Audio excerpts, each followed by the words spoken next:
students, today I am going to teach you our matter around us pure which are related to class 9. Dear student, हम लोग अपने पदार्थों के बारे में जो हमारे आसपास के पदार्थ हमारे आसपास में मौजूद जितने भी प्रकार के पदार्थ हैं क्या वो सब के सब प्योर होते हैं या फिर उसमें कुछ अशुद्धियां होती है और वो इम्प्योर माने जाते हैं। इन्हीं सब फैक्टर्स को हम लोग देखते आ रहे हैं। उसी के अंतर्गत आज हम लोग प्योर सब्सटेंस से रिलेटेड हम लोग पिछले वीडियो में एलिमेंट्स के बारे में फिर उसके क्लासिफिकेशन को देखा था जो वो चार तरह का था, मेटल, नॉन मेटल, मेटलॉइड्स और इनर्ट गैसेस। आज हम लोग उसी प्योर सब्सटेंस के अंतर्गत कंपाउंड्स के फीचर्स और कंपाउंड्स के सम एग्जांपल्स को देखेंगे, फिर इम्प्योर सब्सटेंस की ओर चलेंगे। तो सबसे पहले हम देख रहे हैं कंपाउंड्स क्या होते हैं। कंपाउंड्स जिसको हिंदी में हम यौगिक कहते हैं। क्या कहते हैं? यौगिक। जैसा कि नाम से ही स्पष्ट है, यौगिक जो दो से मिलकर के बना हुआ हो वो यौगिक कहलाता है। अब हम देखते हैं जो ये कंपाउंड्स होते क्या है।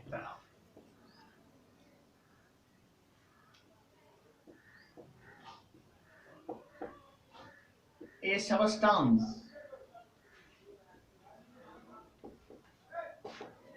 containing two or more elements in the definite ratio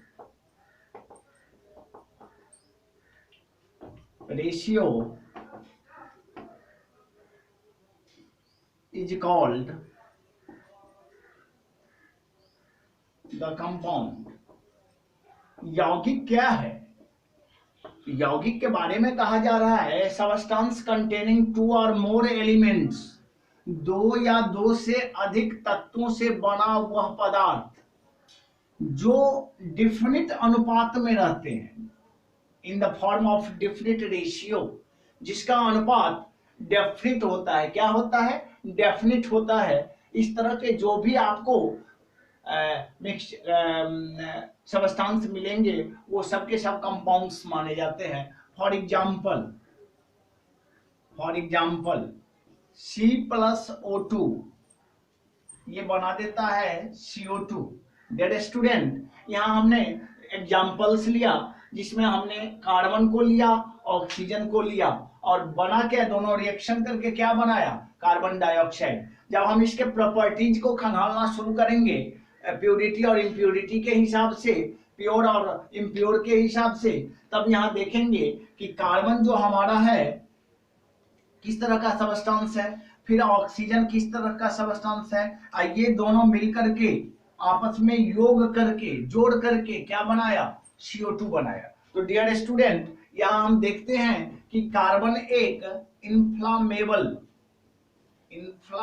substance है। क्या है? Inflammable substance. एक प्रकार का ये ज्वलनशील पदार्थ है और इसको जलने में मदद कौन कर रही है? Oxygen gas. It supports in burning.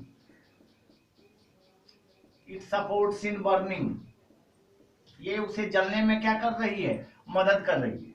तो हमने एक ही जगह दो तरह के सबस्टेंस को देखा, एक हमारा कार्बन है और दूसरा हमारा ऑक्सीजन है।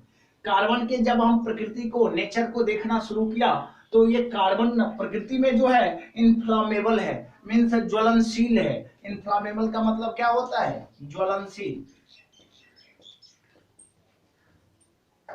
वहीं ये जो है सो दहन का पोषक है। It supports on combustion. जलने में ये क्या करती है? ऑक्सीजन मदद करती है। डियर स्टूडेंट, लेकिन जब ये कार्बन जो कि अभी फ्री स्टेट में है, अलग अलग फॉर्म में, जब ये दोनों एक दूसरे के साथ कंबाइन होगा, एक दूसरे से जुड़ेगा, तब जो भी सबस्टेंस हमारे सामने में मौजूद है वो कार्बन डाइऑक्साइड है और इस कार्बन डाइऑक्साइड को कहा जाता है फायर एक्सटिंग्विशर। मीन्स जब यही कार्बन और ऑक्सीजन एक दूसरे से कंबाइंड फॉर्म में आते हैं तब वो फायर एक्सटिंग्विशर की तरह व्यवहार करना शुरू कर देता है। मीन्स अग्निशामक।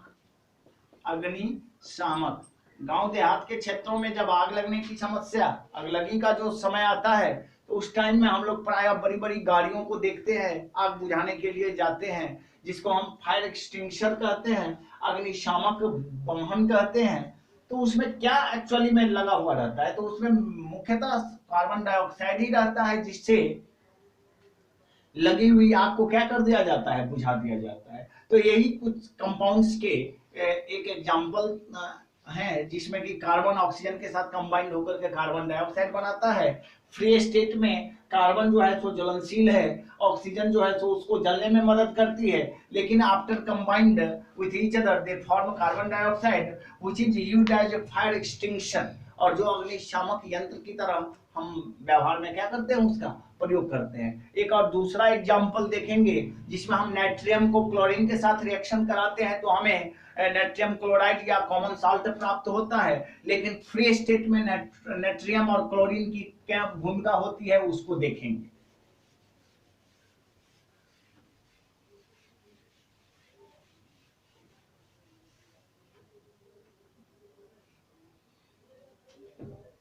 For example Na+Cl, NaCl। Dear student, यहाँ आपका जो मटेरियल है वो नेट्रियम है, नेट्रियम, जिसे कि हम सोडियम भी कहते हैं। क्या कहते हैं? सोडियम। और ये हमारा है क्लोरीन। नेट्रियम जो कि अत्यंत ज्वलनशील है, इट बर्न्स इन एयर, इतना ज्वलनशील है कि ये हवा में भी क्या होती है, जल उठती है। इसलिए सोडियम को केरोसिन तेल में डुबा करके रखा जाता है, अदरवाइज वो जहां भी रहेगा आग पकड़ लेगा। आप प्रायः फिल्म में भी देखते होंगे, वो एस्ट्रोलॉजर, तांत्रिक शब्द जो है सो वो क्या करता है, आग में कुछ फेंकता है, फेंकने के साथ ही वो जल उठता है। एक्चुअली में वो आपका जो है सो नेट्रियम सबस्टांस ही रहता है। वहीं जब हम क्लोरीन के नेचर की चर्चा करेंगे, तो ये एक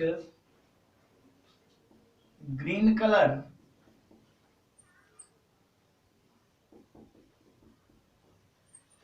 बिटरली टेस्ट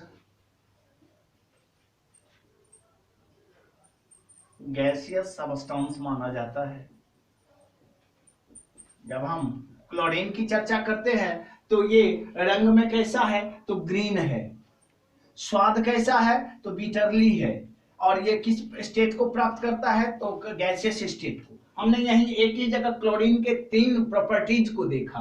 कलर में ये ग्रीन, स्वाद में ये बिटरली यानी कि कड़वा टेस्ट होता है इसका, और सबस्टांस ये किस तरह का, किस स्टेट को ये फॉलो करता है, तो गैसियस स्टेट को। वहीं जब हम नेट्रियम की चर्चा किए, तो नेट्रियम और सोडियम जो एक प्रकार का मेटल है, बहुत ही रिएक्टिव मेटल है। ये हवा में तो जलती ही है, साथ ही साथ जल में भी, अगर हम पानी में इसको फेंक दें, तो पानी में भी ये बुलबुला के साथ विस्फोट करना क्या कर देता है, शुरू कर देता है। लेकिन जब ये दोनों जुटते हैं, कंबाइंड होते हैं, NaCl बनाता है, जो कि हमारा कॉमन साल्ट है। क्या है? कॉमन साल्ट है, कलरलेस है, इसका कोई रंग निर्धारित नहीं है, साथ ही साथ डिसॉल्विंग इन लिक्विड्स, और साथ ही साथ एक और भी इसकी प्रॉपर्टी होती है, जिसमें ये जल में कंप्लीटली क्या हो जाता है, घुलनशील हो जाता है।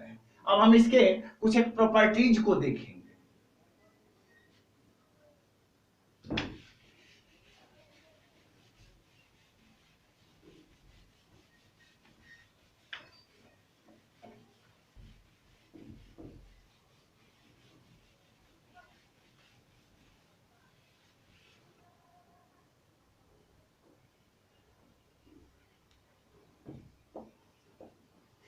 Properties of compounds.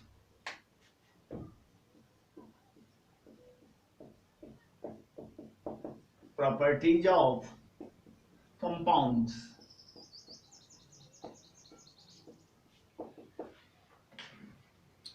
यौगिकों के गुण।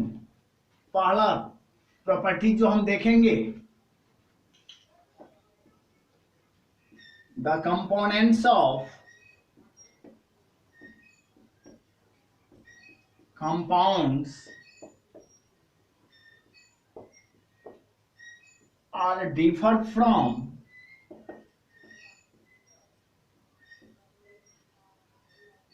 their constituent elements। इन यौगिकों के जो गुण होते हैं उनके कंस्टिट्यूएंट पार्टिकल से भिन्न होते हैं। For example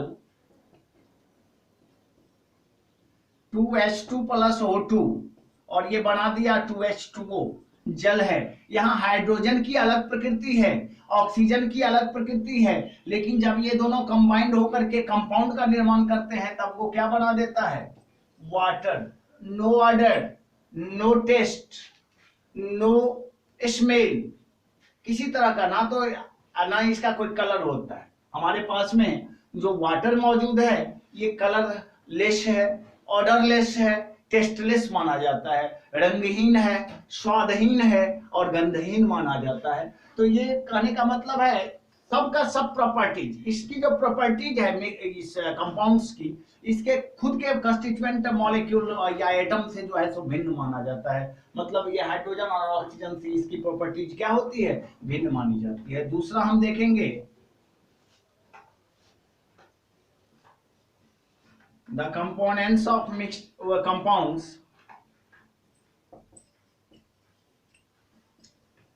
compounds can be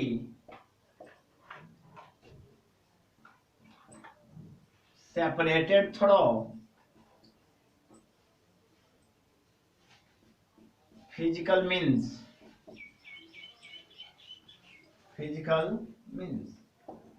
साथ ही साथ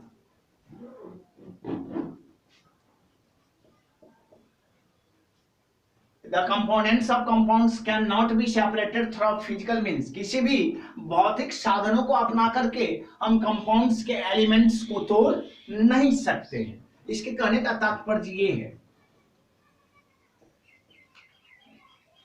the components of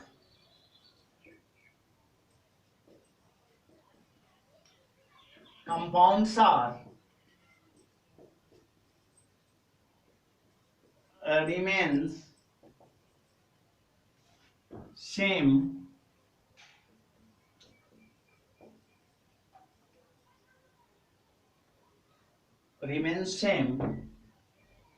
entirely the substances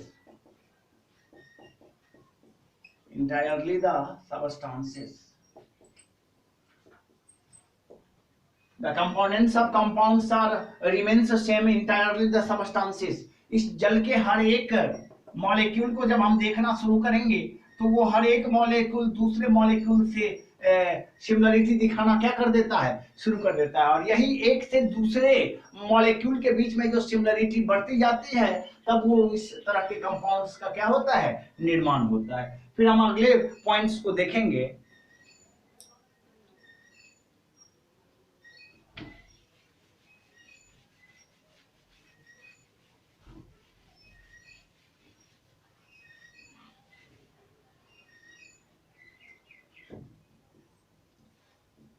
A single compound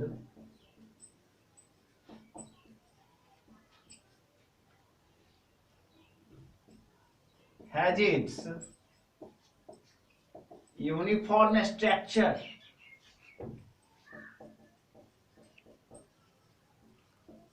और कलर। और जो सिंगल कंपाउंड होते हैं, जो यौगिक होते हैं, उसका जो अपना जो स्ट्रक्चर और कलर होता है वो स्पेशली एक समान होता है। इस जल को हम एक गिलास से दूसरे गिलास में डाल देंगे, क्या उसके स्ट्रक्चर और कलर पर किसी तरह का प्रभाव पड़ेगा? या फिर हम अगर हाथ में लेकर के उसी पानी को पिएंगे तो क्या बाल्टी के पानी में और हमारे हाथ वाले पानी में क्या डिसिमिलरिटी हो जाएगी या फिर वो अपने कलर को चेंज कर देगा? तो यहाँ हम कहेंगे इसके स्ट्रक्चर और कलर पर किसी तरह का प्रभाव नहीं पड़ता है। कंपाउंड का वो कैरेक्टरिस्टिक होना चाहिए जो in the each and every condition they uniformly same, जो एक समान रूप से बराबर होना चाहिए। कहीं भी उसके कंस्टिट्यूएंट एटम्स के बीच में किसी तरह का डिफरेंशिएशन नहीं होना चाहिए। तो ये कुछ एक कंपाउंड से रिलेटेड टर्म्स थे, फैक्ट्स थे, जिसको हमने देखा। अब हम इसी कड़ी को आगे बढ़ाते हुए इम्प्योर सबस्टेंसेस और मिक्सचर्स को देखेंगे।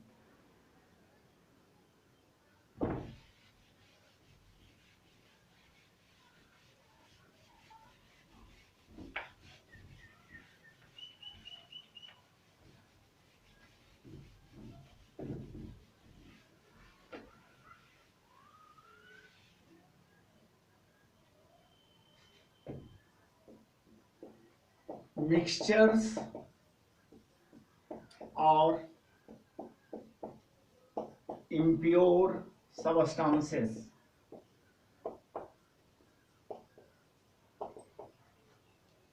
मिक्सचर्स और impure substances।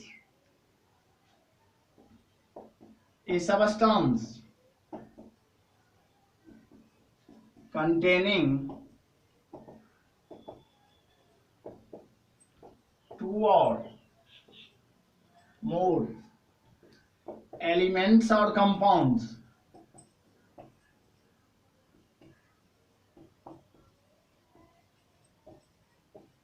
in arbitrary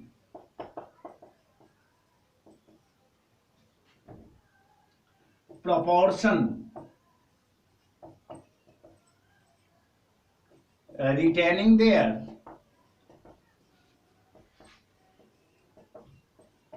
individual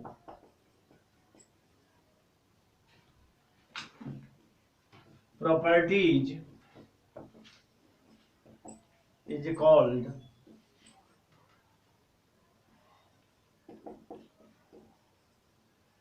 mixture. A substance containing two or more elements or compounds in arbitrary proportion retaining their individual properties is called mixtures. मिश्रण क्या है? तो दो और दो से अधिक, either they are elements or compounds, या तो वो दो तत्व होंगे या फिर दो कंपाउंड्स होंगे। और जब वो दो कंपाउंड्स या दो एलिमेंट्स जो कि इंडिफिनिट रेशियोज में रहते हैं, जिसका कोई रेशियोज का वो क्या कहते हैं फिक्सेशन नहीं होता है, अलग अलग रेशियोज में अगर वो मौजूद होते हैं फिर भी उनके गुण उसमें विद्यमान होते हैं, तो such substance are referred as mixtures. और इस तरह के सबस्टेंस, इस तरह के प्राप्त सबस्टेंस को हम क्या कहते हैं? मिक्सचर्स कहते हैं। For example, mixtures of water and salt, mixtures of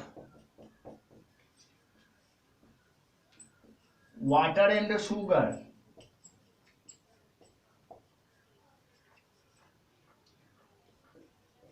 mixtures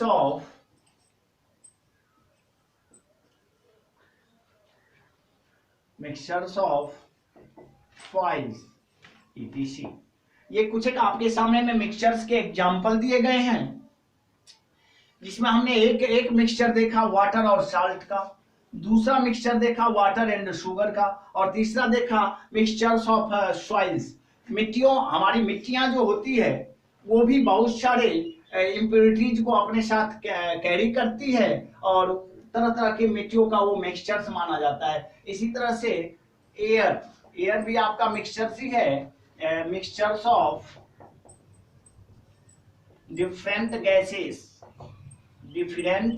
gases. हमारा एयर भी जो है एक प्रकार का मिक्सचर ही माना जाता है, क्योंकि ये बहुत सारी गैसों को अपने साथ समाहित करके रखती है। तो ये 3-4 एग्जांपल्स हैं आपके सामने में जो मिक्सचर्स के एग्जांपल माने जाते हैं। अब हम इसके प्रॉपर्टीज को देखें।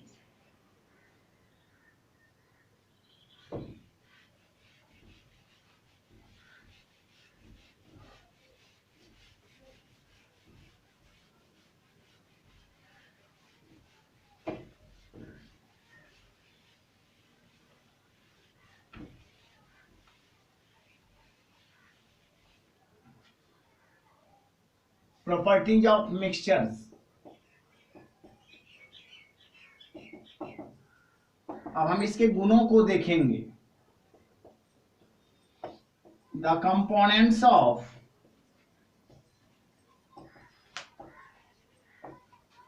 Mixtures are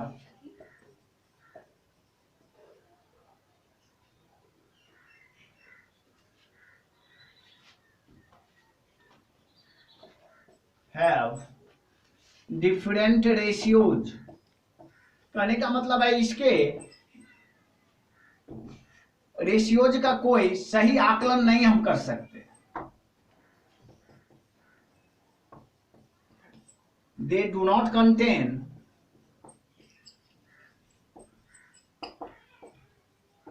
any new properties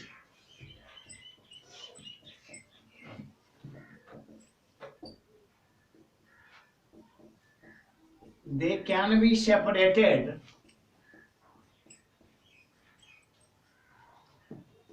can be separated by many physical means।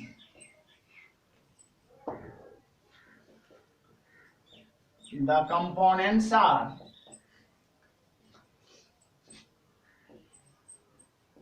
either